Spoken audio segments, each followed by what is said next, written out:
O sol de agosto castigava o sertão baiano com uma crueldade que parecia ter personalidade própria. Era 1847, e a fazenda São Bartolomeu se estendia como uma ferida aberta sobre a terra rachada, seus canaviais secos tremulando ao vento quente, que trazia o cheiro de suor, ferro oxidado e desespero. A casa grande erguia-se no alto da colina, suas paredes caiadas refletindo a luz implacável, enquanto as senzalas se agrupavam na base como lesmas amontoadas, construções baixas de pau a pique, onde mais de 200 almas negras viviam empilhadas em condições que nem animais deveriam suportar. Se você acredita que algumas dores só podem ser curadas com justiça pelas próprias mãos, inscreva-se no canal e compartilhe sua reflexão nos comentários. As paredes das senzalas eram finas, feitas de barro socado e galhos entrelaçados que deixavam passar o frio da madrugada e o calor escaldante do meio-dia. O chão era terra batida, úmida nos cantos, onde goteiras persistentes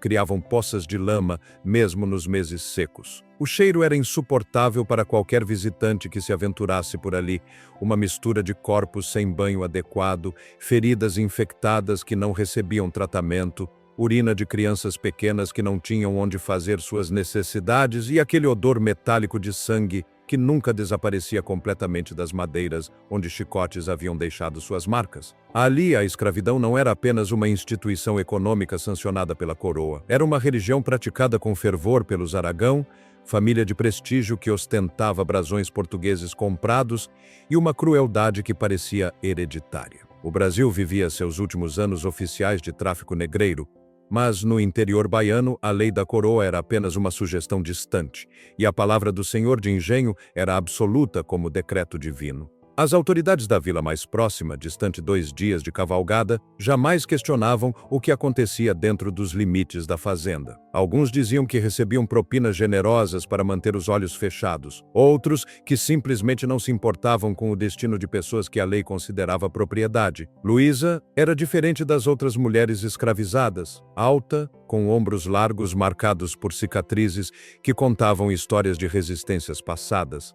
Ela possuía uma postura que os ferros não conseguiam curvar completamente. Tinha 32 anos, idade considerável para quem vivia sob aquelas condições, e cada ano estava marcado em seu corpo. Seus olhos negros guardavam uma inteligência afiada, cultivada nas noites em que permanecia acordada na casa grande, ouvindo conversas dos senhores através das paredes finas enquanto fingia dormir. Suas mãos eram grandes e calejadas, mas surpreendentemente delicadas quando lidavam com recém-nascidos. Entre os escravizados, era respeitada como conselheira e parteira. Suas mãos haviam trazido ao mundo dezenas de crianças, embalando-as com cantigas em língua que ainda ecoava da África de seus avós, palavras que ninguém mais entendia, mas que carregavam o peso de gerações. As outras mulheres procuravam Luísa quando precisavam de remédios feitos com ervas, quando tinham dúvidas sobre como cuidar de feridas, quando precisavam de alguém que as ouvisse sem julgamento. Luísa Viachi havia chegado à fazenda São Bartolomeu, ainda criança, trazida de outra propriedade após a falência de seus antigos donos. Cresceu vendo amigos serem vendidos, famílias separadas, crianças arrancadas dos braços de mães que gritavam até perder a voz. Aprendeu cedo que lágrimas não serviam para nada naquele mundo, que a única forma de sobreviver era desenvolver uma casca grossa e manter a mente afiada. Sua maior alegria, porém, era Maria Alice. A menina tinha apenas 1 ano, pele escura como jabuticaba madura, olhos redondos que pareciam capturar toda a luz disponível. Tinha uma covinha no queixo que aparecia quando sorria e um jeito particular de inclinar a cabeça quando ouvia música. Engatinhava pela senzala, levando sorrisos onde só havia cansaço e dor, e quando Luísa voltava dos canaviais com as costas queimando de sol e chicote, era o riso daquela criança que a mantinha inteira. Era o único pedaço de humanidade que lhe restava naquele inferno autorizado por lei. Luísa passava cada minuto livre com a filha. Ensinava-lhe palavras, mesmo sabendo que falar demais poderia ser perigoso. Cantava baixinho, passava os dedos pelos cachinhos apertados da menina e inventava brincadeiras com pedaços de pano e gravetos. Nos domingos, quando havia algumas horas de descanso, ficava sentada debaixo de uma árvore raquítica perto da senzala, Maria Alice no colo, imaginando um futuro impossível, onde elas pudessem ser livres, onde pudessem simplesmente existir sem medo. Mas a maternidade negra naquele Brasil era sempre um empréstimo precário, sujeito a cancelamento sem aviso. Sinhá Cíntia de Aragão era uma mulher de beleza fria, com feições delicadas que contrastavam com o coração gélido que batia em seu peito. Tinha 28 anos, pele extremamente pálida que nunca via sol, cabelos castanhos sempre presos em penteados elaborados e dedos finos cobertos de anéis que haviam pertencido à sogra. Filha de comerciantes portugueses arruinados, casara-se por conveniência com Rodolfo de Aragão, homem 20 anos mais velho, de temperamento explosivo e cérebro constantemente embotado pela cachaça. Cíntia vivia atormentada por sua própria inutilidade decorativa, passando os dias bordando, recebendo visitas de outras senhoras e cultivando ressentimentos como quem cuida de jardim venenoso. Lia romances franceses que chegavam atrasados de Salvador, suspirava diante de espelhos, escrevia cartas melancólicas para primas distantes que raramente respondiam. Sua vida era uma gaiola dourada, mas ainda gaiola. E ela descontava sua frustração em quem estava ainda mais abaixo na hierarquia social, as mulheres escravizadas que trabalhavam na casa grande. Era conhecida por seu temperamento volátil. Podia ser gentil pela manhã, oferecendo restos de comida da mesa dos senhores para as mucamas, e violenta à tarde, mandando açoitar alguém por ter quebrado uma xícara. As escravizadas da casa grande aprenderam a ler seus humores pela forma como penteava os cabelos, pelo tom de voz com que chamava pelo marido, pelo jeito como segurava o leque. Quando deu à luz Eugênia, no inverno de 1846, o parto foi difícil.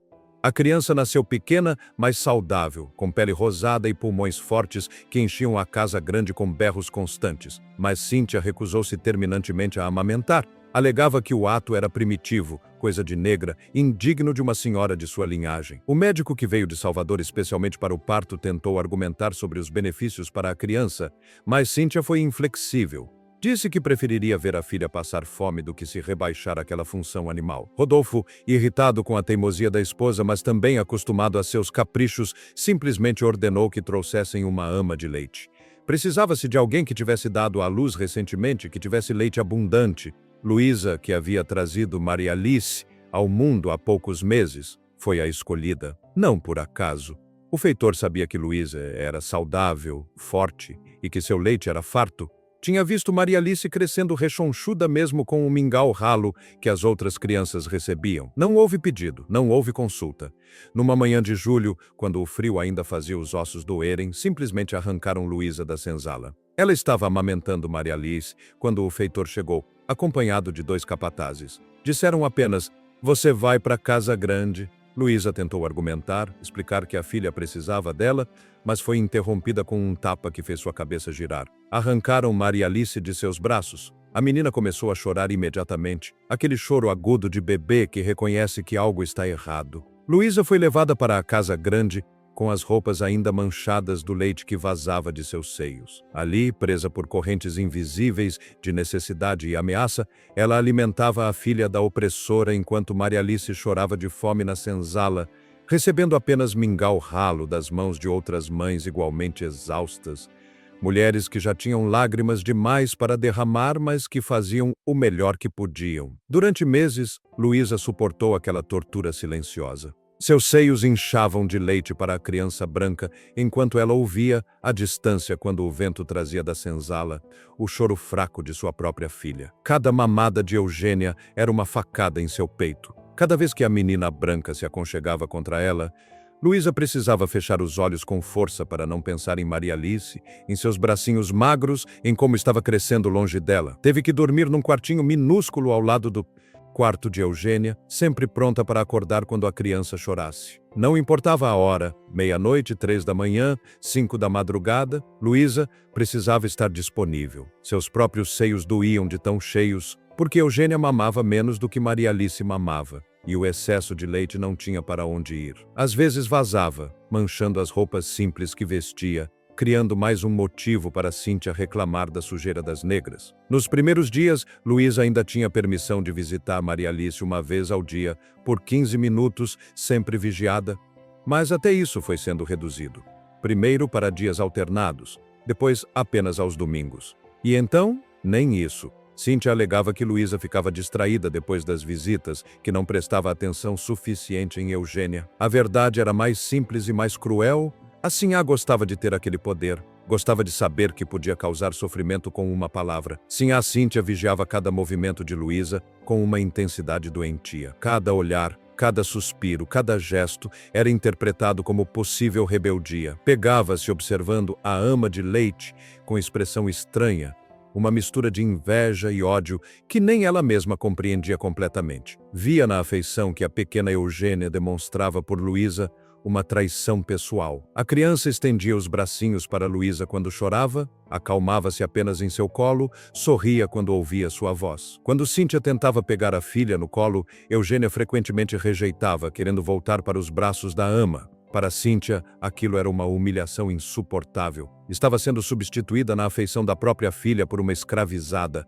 As outras senhoras que visitavam a fazenda percebiam, ela tinha certeza. Viam como Eugênia preferia Luísa e certamente riam pelas costas da sinhá, que nem conseguia conquistar o amor de seu próprio sangue. O ressentimento começou a transbordar em palavras venenosas. Primeiro foram comentários sutis para as outras senhoras durante as visitas. É difícil encontrar amas de leite confiáveis hoje em dia, dizia, suspirando, enquanto olhava significativamente para Luísa, que estava no canto do salão com Eugênia. Nunca se sabe o que passam pela cabeça dessas criaturas. As visitantes concordavam, balançando leques, todas compartilhando histórias exageradas sobre escravizadas insubordinadas. Depois, as acusações se tornaram mais diretas ao marido. Cíntia começou a dizer que Luísa dava menos leite à menina branca, que a criança estava mais magra, mais chorona. Inventava que havia pegado Luísa beliscando Eugênia quando ninguém via. Jurava ter ouvido cantigas estranhas em língua africana, que certamente eram macumbas para amaldiçoar a menina. Apontava para assaduras normais em bebês como evidência de negligência criminosa. Rodolfo de Aragão, homem de temperamento explosivo e pouca paciência para detalhes, não precisou de provas. Tinha 53 anos, barriga proeminente, rosto avermelhado de quem bebe demais. Passava os dias cavalgando pela propriedade gritando ordens, bebendo cachaça desde a manhã e ocasionalmente espancando algum escravizado que cometesse o erro de cruzar seu caminho no momento errado. Para ele, escravizada era propriedade, e propriedade defeituosa precisava ser corrigida ou descartada. A paranoia de sua esposa, alimentada por inseguranças profundas e tédio crônico, encontrou em seu marido um executor disposto. Durante semanas, Cíntia foi plantando as sementes, uma reclamação aqui, uma insinuação ali, foi minando a credibilidade de Luísa, construindo uma narrativa de traição e incompetência. E Rodolfo, embora não fosse um homem que prestasse muita atenção à esposa em circunstâncias normais, começou a absorver aquelas acusações, principalmente porque estavam alinhadas com sua visão de mundo. Negros não mereciam confiança, eram naturalmente inclinados à maldade, precisavam de vigilância constante. Numa manhã de agosto, quando o calor já prometia ser insuportável antes mesmo do sol nascer completamente, Rodolfo acordou particularmente mal-humorado. Havia bebido demais na noite anterior, brigado com a esposa, perdido dinheiro em cartas com um fazendeiro vizinho. Estava procurando alguém para descarregar sua frustração. E Cíntia, percebendo o humor do marido, escolheu aquele momento para fazer sua acusação final. Disse que havia encontrado Eugênia com marcas no braço, que tinha certeza absoluta de que Luísa havia torcido o bracinho da criança, que aquela negra era perigosa, invejosa, estava tentando prejudicar a menina por puro ressentimento. Rodolfo nem pediu para ver as supostas marcas, nem questionou a história, simplesmente se levantou da mesa do café da manhã, o rosto vermelho de raiva, e berrou pelo feitor. Mandou chamar Luísa ao terreiro. O coração dela apertou antes mesmo de compreender o porquê.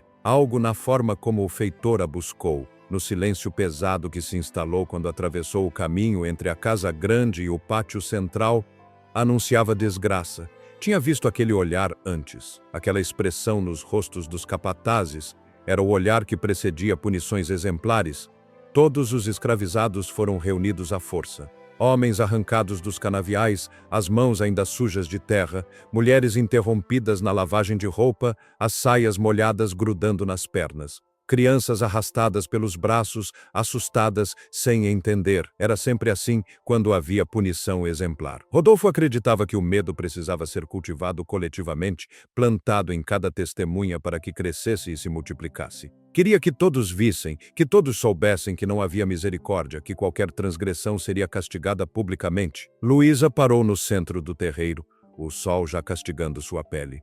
Procurou por Maria Alice no meio da multidão e a encontrou nos braços de Benedita, outra mulher que ajudava a Mstate. Cuidar das crianças. A menina estava chorando, aquele choro baixo de quem já chora há tempo demais. Via a mãe, mas não podia ir até ela. Luísa sentiu o coração se partir só de olhar.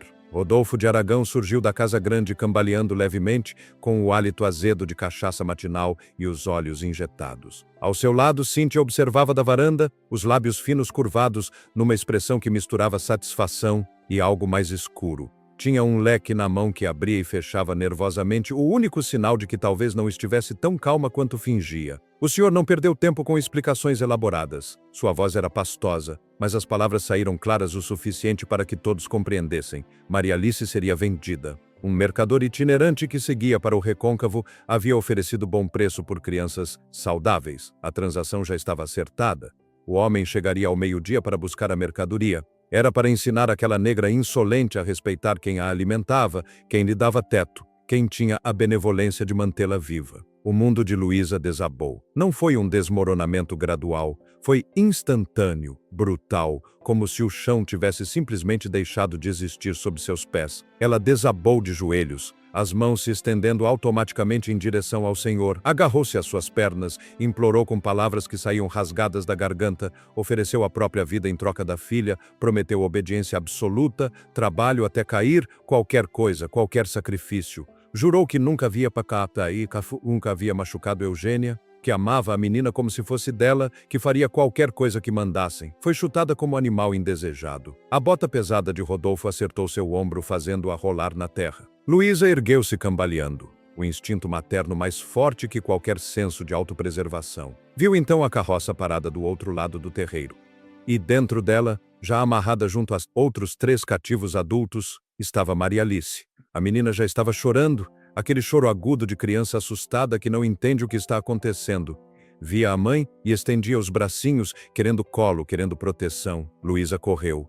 Seus pés descalços levantaram poeira, seus braços se estenderam em direção à filha, o instinto tão poderoso que esqueceu completamente onde estava, quem era, o que poderia acontecer. Não chegou nem na metade do caminho. O cabo do chicote a atingiu na têmpora, um golpe calculado para derrubar sem causar dano permanente na mercadoria. A dor explodiu em sua cabeça, como estrela vermelha, brilhante e devastadora. Luísa caiu, o mundo girando em círculos, e sentiu algo quente escorrer por seu rosto. Era sangue misturado com lágrimas, um rio salgado e metálico que manchava a terra seca. De onde estava caída, a visão turva, viu a carroça começar a se mover. Viu Maria Alice estendendo os bracinhos em sua direção, a boquinha aberta naquele choro que se tornaria o último som de sua filha que jamais ouviria. O mercador, um homem magro de bigode grisalho e olhos mortos, nem olhou para trás. Chicoteou os cavalos, apressando-os. Para ele, aquilo era apenas mais uma transação, mais uma terça-feira comum.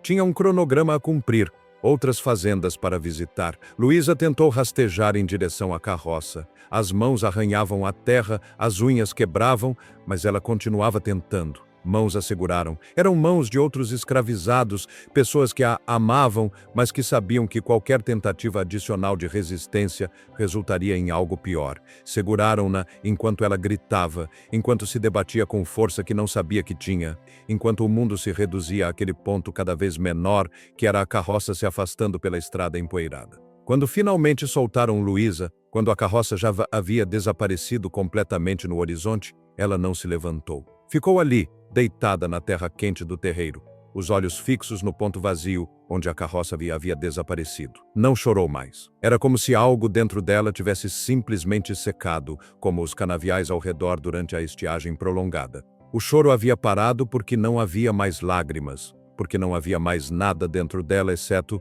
um buraco negro que sugava tudo. Rodolfo voltou para a casa grande satisfeito com sua própria autoridade. Cíntia sorriu pela primeira vez em semanas. Os outros escravizados dispersaram em silêncio, cada um carregando o medo renovado de que o mesmo poderia acontecer com eles, com seus filhos, a qualquer momento. Arrastaram Luísa de volta à senzala quando o sol começou a se pôr. Ela se deixou arrastar, o corpo mole como boneca de pano, os olhos ainda fixos em algum ponto distante que ninguém mais podia ver. As outras mulheres tentaram confortá-la, ofereceram água, palavras gentis, mas Luísa não respondeu.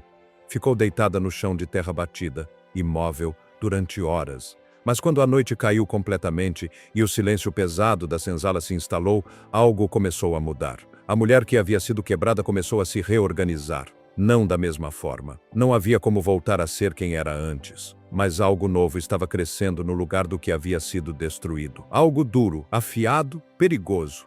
No dia seguinte, Luísa voltou à casa grande. Cíntia esperava encontrar uma mulher destroçada, submissa, quebrada, e em parte encontrou isso. Luísa voltou a amamentar Eugênia, mas o fazia em silêncio sepulcral, o rosto uma máscara impenetrável que nem Cíntia conseguia decifrar. Não havia mais cantigas, não havia mais olhares afetuosos para a criança branca, havia apenas o cumprimento mecânico da função, eficiente e vazio.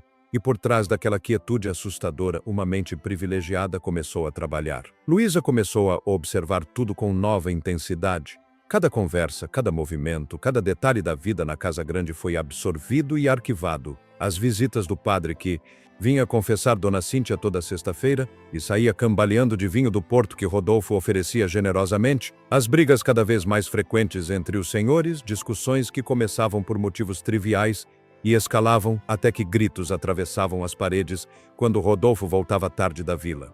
A insegurança patológica da Sinhá, que vasculhava os pertences do marido procurando evidências de traição sempre que ele saía. Luísa via Cíntia revistando bolsos, lendo correspondências, interrogando mucamas sobre onde o senhor havia estado. Via o desespero crescente na Sinhá, a paranoia que aumentava a cada dia. As fofocas sussurradas entre as mucamas sobre as dívidas crescentes da fazenda, sobre os credores impacientes de Salvador que enviavam cartas cada vez mais ameaçadoras, sobre como Rodolfo havia perdido muito dinheiro em investimentos ruins, em noites de jogo, em cachaça cara importada de Portugal. A fazenda não estava produzindo como antes. Os canaviais sofriam com pragas que ninguém sabia controlar. Cada informação era um tijolo. Luísa construiria algo com eles. Construiria com paciência, com precisão, com uma frieza que nem ela sabia que possuía. Durante meses, ela cultivou sua vingança com a mesma paciência com que havia cultivado plantas medicinais nos fundos da senzala antes de Maria Alice ser levada. Primeiro, plantou sementes de discórdia entre Dona Cíntia e as outras senhoras da região. Quando era enviada para entregar convites de chá na fazenda vizinha, alterava as datas propositalmente. Quando devia entregar presentes, os entregava amassados, com selos de cera quebrados, fazendo parecer que haviam sido abertos e revistados. Sussurrava meias-verdades sobre comentários maldosos que supostamente uma senhora teria feito sobre outra. Ouvi Dona Francisca dizendo que os vestidos da senhora estão sempre fora de moda, murmurava para Cíntia, enquanto a ajudava a se vestir. Dona Amélia comentou que a senhora está ficando com a aparência cansada, que deveria descansar mais. O resultado foi uma Sinhá cada vez mais isolada, cada vez mais paranoica. Cíntia começou a acreditar que todas as mulheres da região a invejavam, conspiravam contra ela. Suas visitas se tornaram raras, suas saídas ainda mais. Recusava convites alegando dores de cabeça, mal-estar.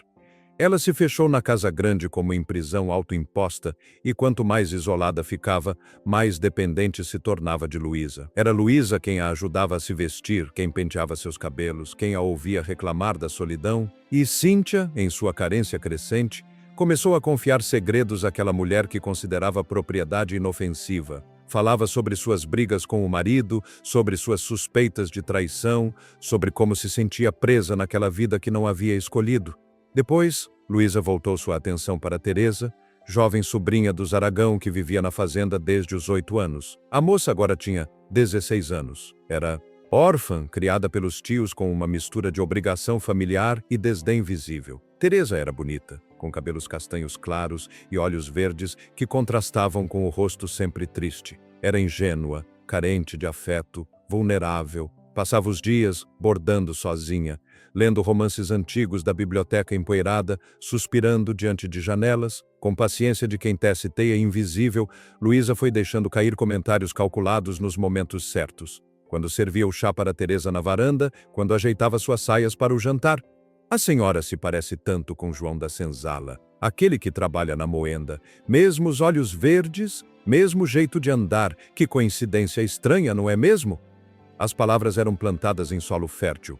Teresa começou a notar as semelhanças. Começou a observar João quando ele passava perto da casa grande, e realmente havia algo na forma de seu rosto, na cor de seus olhos. Começou a fazer perguntas que ninguém queria responder, Perguntou ao tio sobre a história de João, sobre quem eram seus pais, sobre como havia chegado à fazenda. Rodolfo ficava vermelho e mandava a sobrinha se calar, o que só aumentava as suspeitas.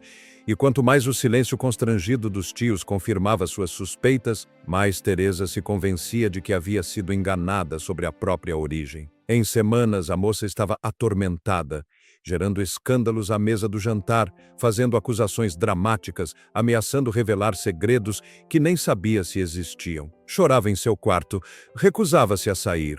Escrevia cartas furiosas para parentes distantes, pedindo confirmação de sua linhagem. A casa grande começou a rachar por dentro. As refeições ficaram tensas, com longos silêncios quebrados apenas pelo tilintar de talheres. Rodolfo bebia mais. Cíntia se isolava ainda mais. Teresa provocava confrontos constantes. E Luísa observava tudo com seus olhos vazios, servindo comida, limpando quartos, amamentando Eugênia, enquanto por dentro contava cada peça que se movia em seu tabuleiro invisível. Mas Luísa sabia que isso não era suficiente.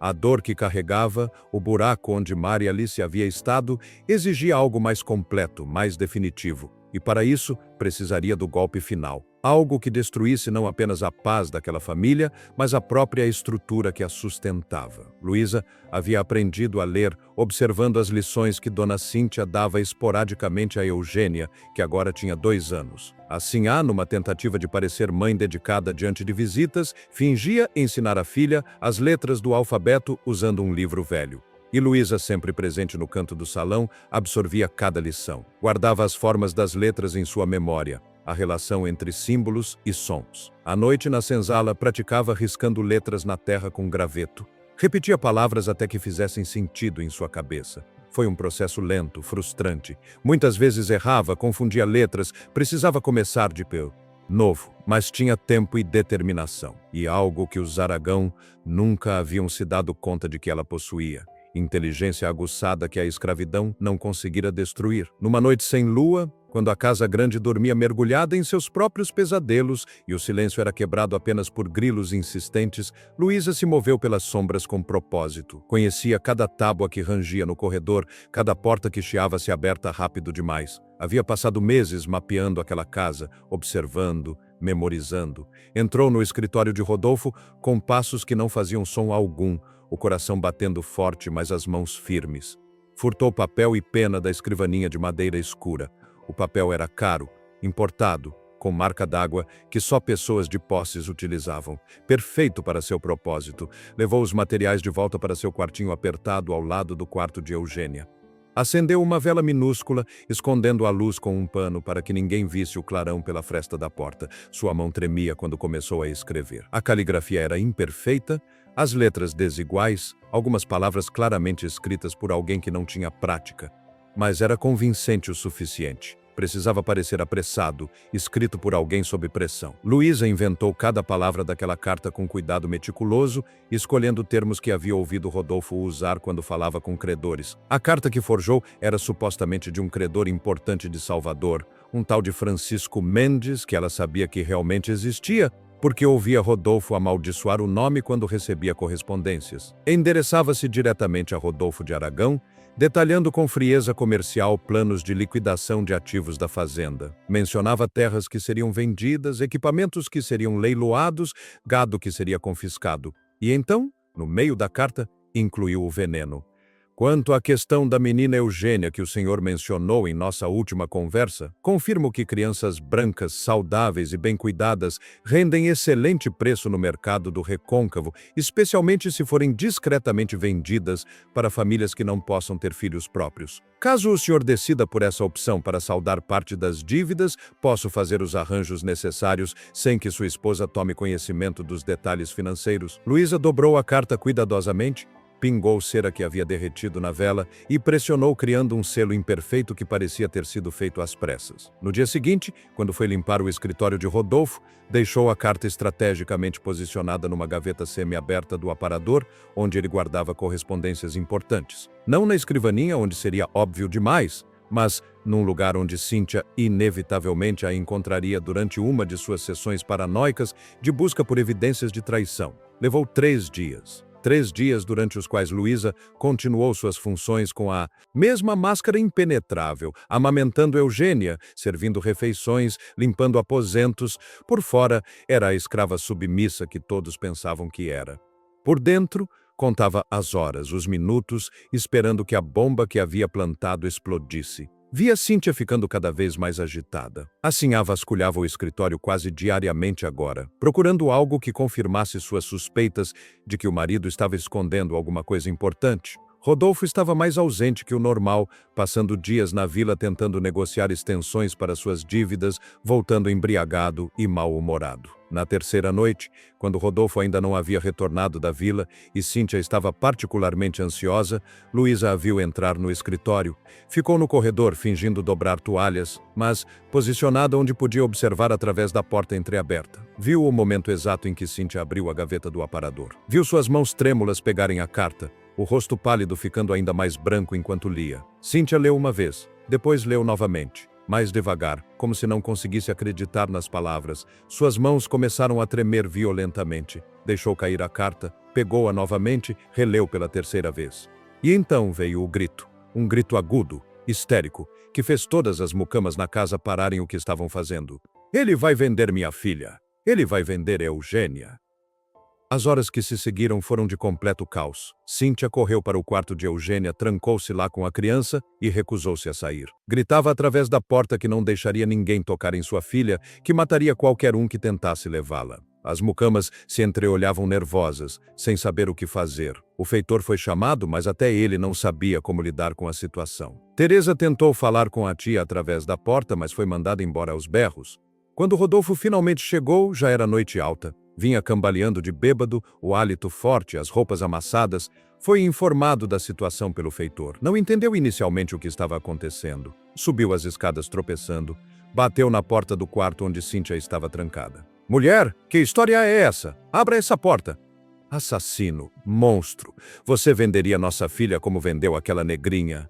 Rodolfo ficou confuso. Exigiu que ela abrisse a porta e explicasse direito. Cíntia, após muito gritar e chorar, finalmente entreabriu a porta apenas para jogar a carta em seu rosto antes de trancar novamente. Rodolfo pegou o papel do chão, aproximou-se de uma lamparina no corredor para ler melhor com seus olhos embotados pela bebida. Luísa estava próxima, sempre próxima, observando. Viu o rosto de Rodolfo mudar de confusão para a raiva. Ele começou a berrar que aquilo era mentira, que jamais havia falado sobre vender a filha, que não sabia de onde tinha saído aquela carta, mas estava bêbado demais para ser convincente. As palavras saíam enroladas, tropeçadas. Cíntia não acreditou. Como poderia acreditar depois de meses de paranoia cuidadosamente cultivada, de isolamento, de inseguranças alimentadas? Para ela, aquela carta confirmava todos os seus medos mais profundos. O marido não apenas a traía, mas estava disposto a destruir a própria família para salvar suas finanças. Estava disposto a vender a filha deles como se vendesse gado.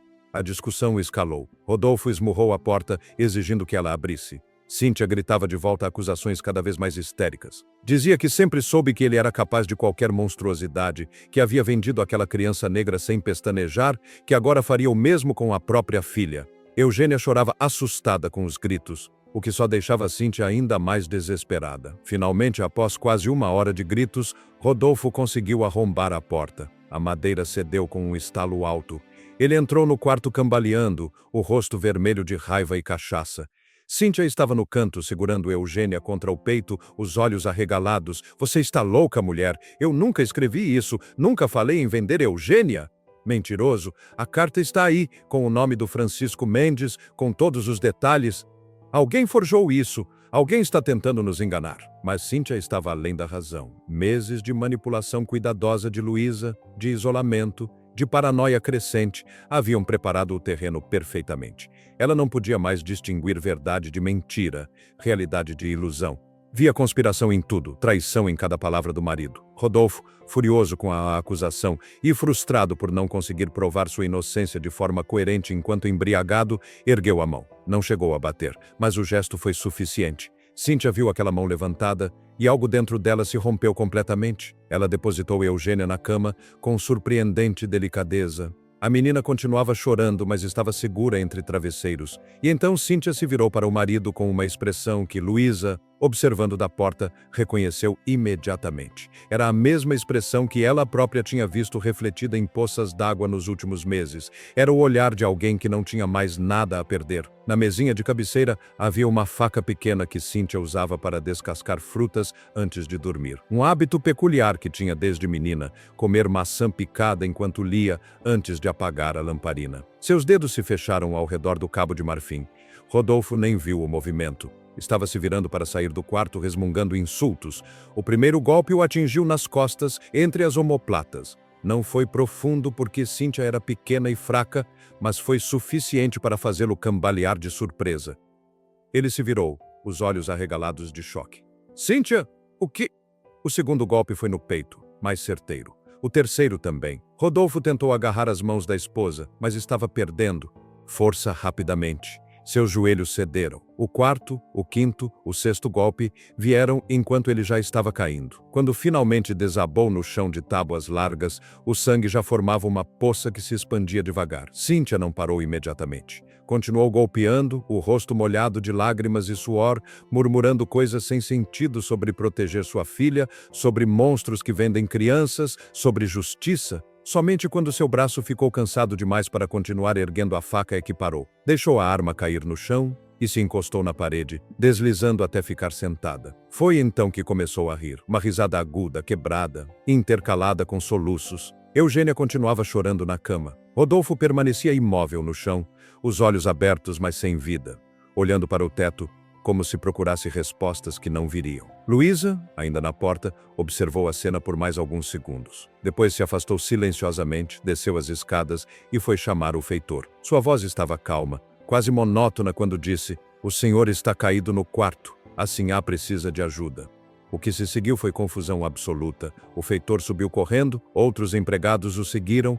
Houve gritos, correria, alguém foi buscar o médico na vila mesmo sabendo que já era tarde demais. Autoridades foram notificadas, vizinhos convocados. A fazenda São Bartolomeu, que já estava se desintegrando nas bordas, entrou em colapso total. Cíntia foi levada embora 3 dias depois, ainda rindo e chorando, os olhos vazios de qualquer centelha de sanidade. Disseram que a levariam para um convento onde freiras cuidariam dela com orações e penitências. A verdade que Luísa ouviu cochichada entre os visitantes que vieram para o funeral de Rodolfo era que seria levada para uma instituição em Salvador onde pessoas que perderam a razão eram mantidas longe da sociedade. Teresa foi mandada para viver com outros parentes no Recife. Eugênia foi entregue à irmã mais velha de Rodolfo, que morava em outra fazenda. A menina chorou pedindo por Luísa nos primeiros dias, mas depois esqueceu, como crianças pequenas esquecem. Para ela, Luísa se tornaria apenas uma memória nebulosa de alguém que um dia lhe deu colo. Os credores chegaram como urubus sobre carniça fresca, exatamente como Luísa sabia que chegariam. A fazenda foi loteada, avaliada, dividida. Cada pedaço de terra, cada equipamento, cada cabeça de gado foi catalogado e vendido. Os escravizados também foram incluídos no inventário, sua humanidade reduzida a valores monetários em livros contábeis. Foram dispersos para diferentes compradores, alguns para fazendas vizinhas, outros para mercadores que os levariam para outras províncias. Famílias que haviam sido mantidas juntas por anos foram separadas em questão de dias, mães vendo filhos serem levados, maridos separados de esposas. A mesma dor que Luísa havia experimentado agora se multiplicava, ecoava, reverberava por toda aquela comunidade. Mas na confusão, no caos administrativo que se seguiu, ninguém prestou muita atenção quando Luísa simplesmente caminhou para fora pelos portões abertos numa manhã nebulosa de setembro. Estava carregando apenas uma trouxa pequena com roupas velhas. Ninguém a deteve, ninguém perguntou para onde ia, ninguém a procurou depois. Era como se tivesse se tornado invisível, um fantasma caminhando em plena luz do dia. E talvez fosse exatamente isso. Talvez a Luísa que existia antes tivesse realmente perecido no dia em que levaram Maria Alice, e o que restava era apenas uma sombra perseguindo uma criança que não poderia encontrar. Livre. A palavra ressoava em sua cabeça enquanto caminhava pela estrada empoeirada. Livre. Mas o que significava liberdade quando não havia mais nada que aprendesse a este mundo? Quando o único motivo que tinha para continuar respirando havia sido arrancado de seus braços. Durante semanas, Luísa vagou pelas estradas do sertão. O sol castigava sua pele já marcada. A sede era constante, a fome uma companheira permanente, mas continuava andando. Parava em cada vila, cada feira, cada encruzilhada. Perguntava por uma menina chamada Maria Alice. Descrevia seus olhos redondos, sua pele escura como jabuticaba, a covinha que aparecia quando sorria, o jeito particular que tinha de inclinar a cabeça quando ouvia música. Alguns balançavam a cabeça com pena genuína nos olhos, outros desviavam o olhar, desconfortáveis com aquela mulher que parecia mais espectro do que pessoa. Muitos simplesmente não sabiam porque crianças negras mudavam de mãos com tanta frequência no mercado de escravizados que era impossível rastrear seus caminhos. Eram mercadoria fluida, movendo-se de propriedade em propriedade sem deixar rastro. Luísa perguntou em Salvador, nas docas onde navios carregavam pessoas para outras províncias. Perguntou em fazendas menores do recôncavo, em casas de comerciantes, em igrejas onde padres talvez guardassem registros de batismos. Descreveu sua filha 1000 vezes para 1000 rostos diferentes. E cada vez que alguém balançava a cabeça negativamente, um pedaço dela morria um pouco mais. Nunca a encontrou. Meses se transformaram em anos. Luísa continuava procurando, mas cada vez com menos esperança, cada vez mais como ritual do que busca real. Sabia, no fundo, que Maria Alice poderia estar em qualquer lugar. Poderia ter sido levada para o Rio de Janeiro, para Minas Gerais, para algum lugar tão distante que jamais conseguiria alcançar. Poderia ter adoecido e perecido, como tantas crianças pequenas faziam. Poderia ter crescido sem nenhuma memória da mãe que a amou, transformada em outra pessoa que Luísa não reconheceria. A vingança estava completa, os Aragão destruídos de forma tão absoluta que nem a memória da família sobreviveria com honra. Rodolfo havia encontrado seu fim no chão do próprio quarto, traído pela esposa que sempre desprezou. Cíntia perdeu a razão e foi enterrada viva numa instituição de onde jamais sairia. A fazenda foi desfeita, vendida em pedaços, o nome Aragão transformado em lembrança amarga na região. A injustiça havia sido paga com loucura e fim permanente. A casa grande literal e metaforicamente desmoronada. Mas não havia vitória naquele coração em ruínas que Luísa carregava no peito. Apenas o eco constante de um choro de criança que jamais cessaria em sua memória. Aquele último som de Maria Alice, estendendo os bracinhos da carroça, chamando pela mãe que não pôde salvá-la, e a certeza terrível, devastadora, que a corroía por dentro, de que algumas feridas são grandes demais para qualquer vingança curar. Que justiça feita tarde demais não traz de volta o que foi roubado. Que destruir os opressores não desfaz a opressão, não restaura o que foi quebrado, não devolve o tempo perdido. Luísa acabou se estabelecendo num quilombo pequeno, escondido no meio da mata, alguns dias de caminhada de onde a fazenda São Bartolomeu tinha existido. Ali viviam cerca de 50 pessoas que haviam escapado da escravidão, construindo vidas em liberdade precária, sempre vigilantes contra caçadores que vinham procurar fugitivos para devolver aos senhores. Tornou-se lenda entre eles. A história da mulher que derrubou uma casa grande sem erguer uma arma, que destruiu senhores poderosos sem derramar uma gota de sangue com as próprias mãos. Contavam sua história nas noites ao redor da fogueira, como exemplo e como aviso. Mostravam que até os mais poderosos podiam ser derrubados pela inteligência de uma mulher que perdeu tudo. Luísa passou a ensinar outras mulheres. Ensinou-as a ler nas poucas horas que tinham livres, usando gravetos na terra, carvão em pedaços de madeira. Ensinou-as a observar, a memorizar, a pensar estrategicamente. Dizia que conhecimento era a arma mais poderosa que qualquer chicote, que paciência valia mais que força bruta. Algumas das mulheres que aprendeu com ela acabaram usando essas lições para escapar de suas próprias situações, para ajudar outros a fugirem, para sabotarem operações de fazendas cruéis. Mas quem olhasse fundo em seus olhos, nos raros momentos em que ela parava tempo suficiente para ser realmente observada, veria apenas cinzas. Cinzas de algo que queimou tão intensamente que não restou nem calor, apenas resíduo frio e cinzento que o vento espalha e dispersa. Nunca mais sorriu com alegria genuína.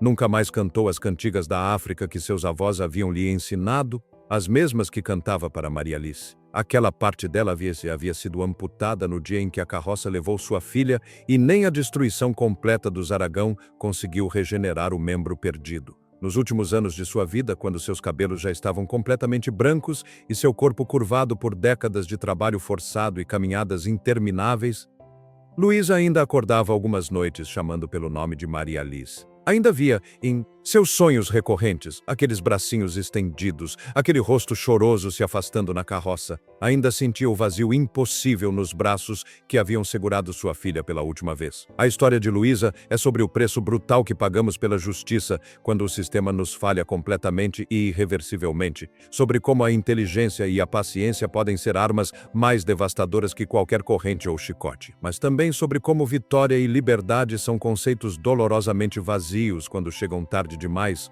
depois que já nos roubaram tudo que fazia valer a pena estar vivo, depois que arrancaram o próprio coração ainda pulsando do peito. Ela havia provado que mesmo a mais oprimida das pessoas possui poder quando decide exercê-lo, que observação cuidadosa e planejamento paciente podem derrubar estruturas que parecem inabaláveis, que até senhores poderosos têm fraquezas que podem ser exploradas por aqueles que eles consideravam menos que humanos. Mas também havia provado que vingança, por mais satisfatória e justificada que seja, não preenche o vazio deixado pela perda, não traz de volta os filhos roubados. Não cura as feridas que nunca fecham, não restaura os anos perdidos, as memórias que nunca foram criadas, o futuro que foi assassinado antes mesmo de nascer. No final, Luísa permanece como testemunho silencioso e assombrado de uma época em que seres humanos eram tratados como mercadoria, quando o amor materno podia ser despedaçado por capricho, quando justiça era um luxo que apenas alguns podiam pagar. Sua vingança foi perfeita em sua execução, devastadora em seus resultados. Mas o preço que pagou por essa justiça foi carregar para sempre o fantasma de uma criança que nunca mais viu, o eco de um choro que nunca cessou, a certeza de que, mesmo vencendo, havia perdido tudo o que realmente importava. Se você acredita que algumas injustiças exigem que tomemos as rédeas da própria sorte, mesmo sabendo o custo, deixe sua reflexão nos comentários. E inscreva-se no canal para mais histórias de resistência que a história oficial prefere enterrar no silêncio, histórias de pessoas que se recusaram a permanecer vítimas mesmo quando o mundo inteiro conspirava para mantê-las subjugadas.